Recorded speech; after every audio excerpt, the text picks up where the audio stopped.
Hello everyone, welcome to my channel Saru Creations Fashion Designer. నేను ఈరోజు మీకు Ellen frock drafting చూపిస్తున్నాను. Pattern ఎలా డ్రాఫ్ట్ చేసుకుంటారో చూపిస్తాను. ప్యాటర్న్ డ్రాఫ్ట్ చేసుకున్న తర్వాత మనం ఫ్యాబ్రిక్ మీద పెట్టి కట్ చేసుకోవచ్చు. ఓకే, నేను ఈరోజు 6 years బేబీ మెజర్మెంట్స్ తీసుకున్నాను. ఆ మెజర్మెంట్స్ ప్రకారంగా డ్రాఫ్టింగ్ చేస్తాను. ఇది కొంచెం మీకు నార్మల్గా స్టిచ్చింగ్ అందరూ చేసుకుంటూనే ఉంటారు, డైరెక్ట్ ఫ్యాబ్రిక్ మీద చేసుకుంటారు, ఒక మెజర్మెంట్స్ తీసుకుని చేసుకుంటారు. కానీ ఇది ప్యాటర్న్ మీద చేసి ప్యాటర్న్ నుంచి మనం ఎలా ఫ్యాబ్రిక్ మీద కట్ చేసుకుంటాం అనేది క్లియర్గా చూపిస్తాను. ఇది టెక్నికల్ లాంగ్వేజ్లో కొంచెం కొన్ని వర్డ్స్ మీకు కొత్తగా ఉండొచ్చు. చూడండి, చూస్తూ ఉంటే అదే అర్థమవుతుంది, అర్థం చేసుకోండి. ఓకే, నేను ఇక్కడ వచ్చేసి 6 years బేబీ మెజర్మెంట్స్ తీసుకున్నాను. దీనికి కావాల్సింది మనకి లెంత్. ఓకే, మనం length, shoulder, bust, natural waist and natural round కావాలి. ఓకే, వీటితో మనం ఎలెన్ ప్యాటర్న్ని డ్రాఫ్టింగ్ చేసుకోవచ్చు ఈజీగా. ఓకే, నేను ఇప్పుడు ఫస్ట్ ఒక స్క్వేర్ అవుట్లైన్ తీసుకుంటున్నాను. ఓకే, నెక్స్ట్ స్క్వేర్ అవుట్లైన్ తీసుకున్నాను. నెక్స్ట్ మనకి ఫస్ట్ ఏం చూసుకోవాలి, మనం ఫస్ట్ లెంత్ చూసుకోవాలి. మనకు కావాల్సిన లెంత్ వస్తుందా రావట్లేదా చూసుకోవాలి. నాకు లెంత్ వచ్చేసి 28 inches కావాలి. ప్లస్ కింద హేమ్ లైన్ ఫోల్డింగ్ చేసుకోవడానికి ఇంకో ఇంచ్ ఎక్స్ట్రా తీసుకుంటున్నాను. సో నాకు 29 inches కావాలి. ఓకే, టోటల్గా నేను 28 + 1 inch 29 inches తీసుకుంటున్నాను.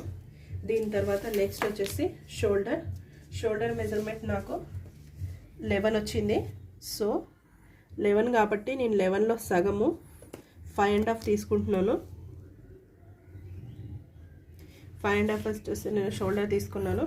నెక్స్ట్ ఇక్కడ నుంచి నేను middle point, okay, centre front middle point, ఈ పాయింట్ నుండి వచ్చేసి నేను ఆర్మ్ హోల్ షేప్ రావడం కోసము బస్ట్ మెజర్మెంట్ ఈ పాపది 24 inches ఉంది. సో నేను 24/6 అంటే బస్ట్ బై 1/6 ఆఫ్ బస్ట్ వేసుకుంటున్నాను. తనకి 4 inches వస్తుంది.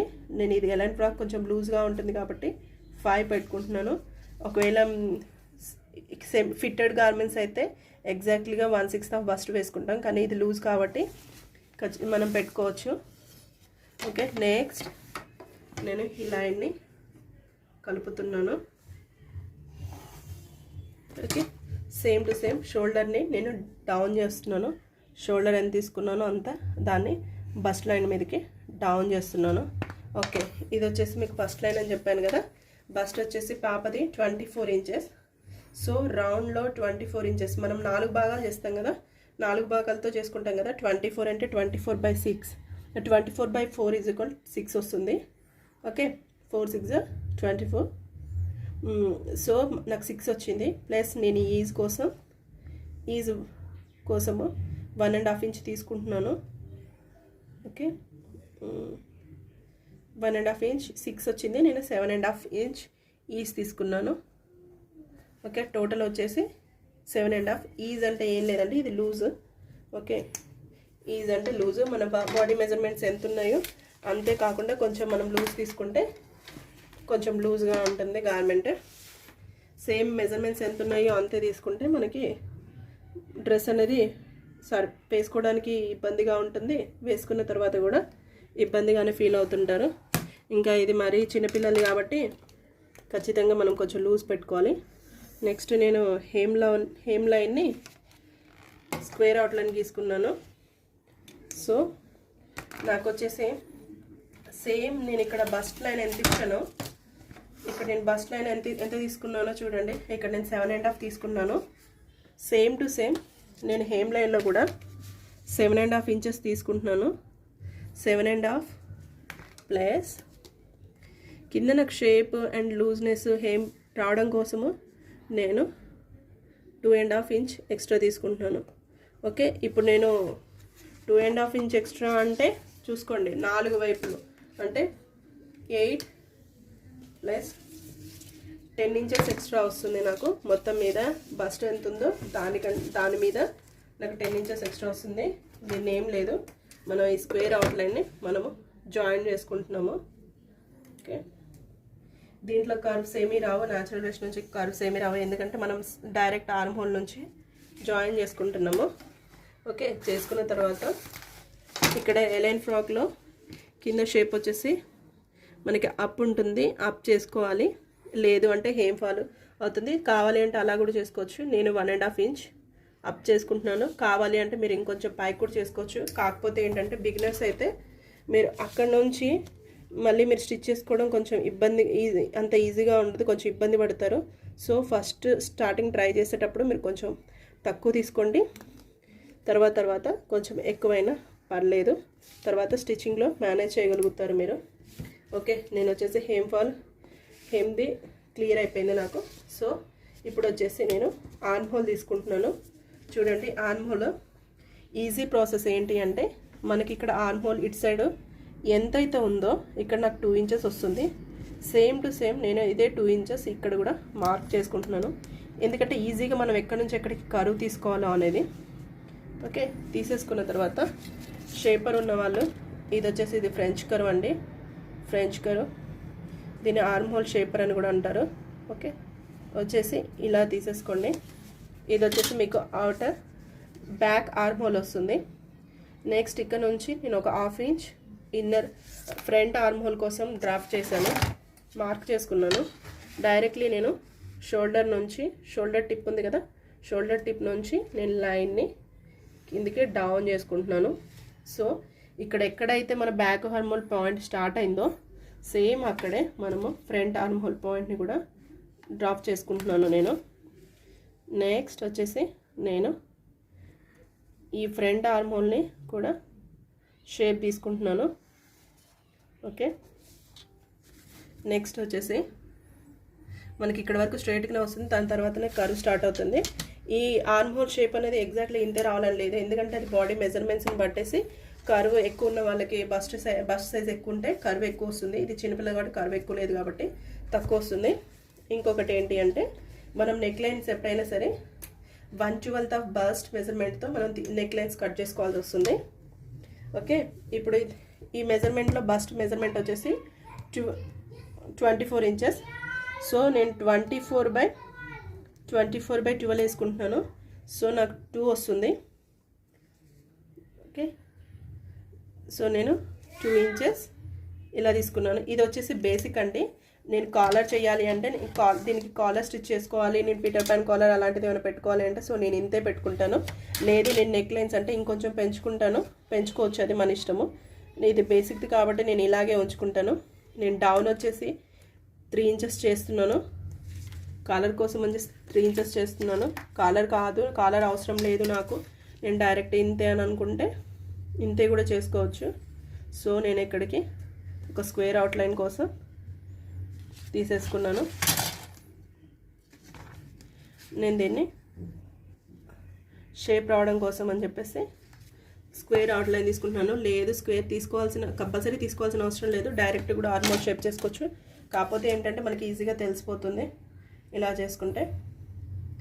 సో మనం కాలర్స్ అయితే ఇలా తక్కువ కరువు తీసుకోవాలి, నెక్ లైన్స్ అయితే కొంచెం ఇలా ఎక్కువ తీసుకున్నా పర్లేదు. కాకపోతే కాలర్స్కి అయితే అలా తీసుకోకూడదు, అలా తీసుకుంటే కాలర్ మళ్ళీ మనకి సెట్ కాదు.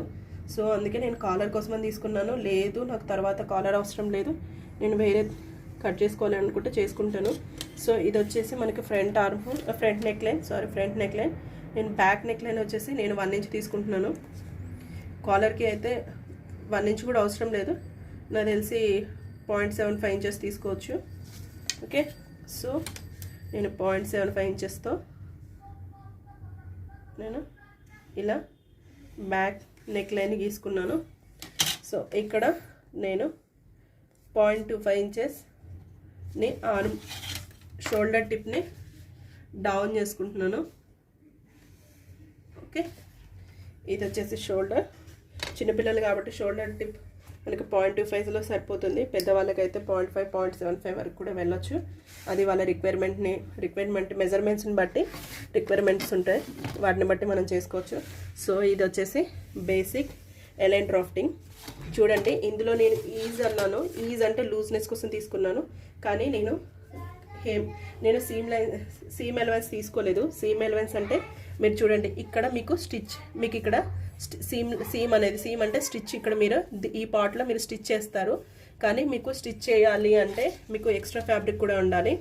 సో మీరు బిగినర్స్ అయితే 2 ఇంచెస్ తీసుకోండి, దాని తర్వాత మీరు కట్ చేసుకోవచ్చు. లేదు మేము మేనేజ్ చేసుకుంటాం అంటే 1.5 ఇంచ్ తీసుకోండి, మినిమం 1 ఇంచ్ కూడా తీసుకోవచ్చు. ఓకే, ఇలా తీసేసుకుంటూ మీరు సీమ్ ఎలవెన్స్ తీసేసుకోవచ్చు.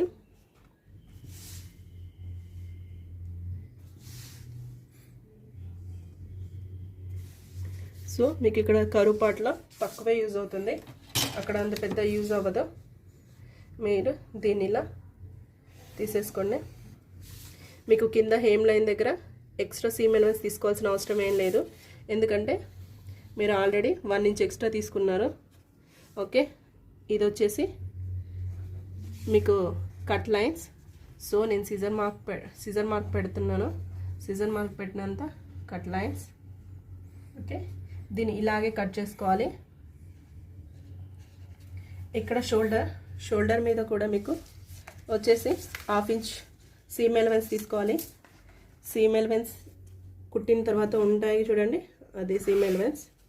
ఓకే, కంపల్సరీ సీమ్ ఎలవెన్స్ తీసుకోవాలి. ఈజ్ వేరు, సీమ్ ఎలవెన్స్ వేరు. ఈజ్ అనేది లూజ్నెస్ కోసము, అది సీమ్ లోపలే ఉంటుంది, మీకు స్టిచ్ లోపలే ఉంటుంది. ఓకే, ఇది వచ్చేసి మీకు కట్ మార్క్.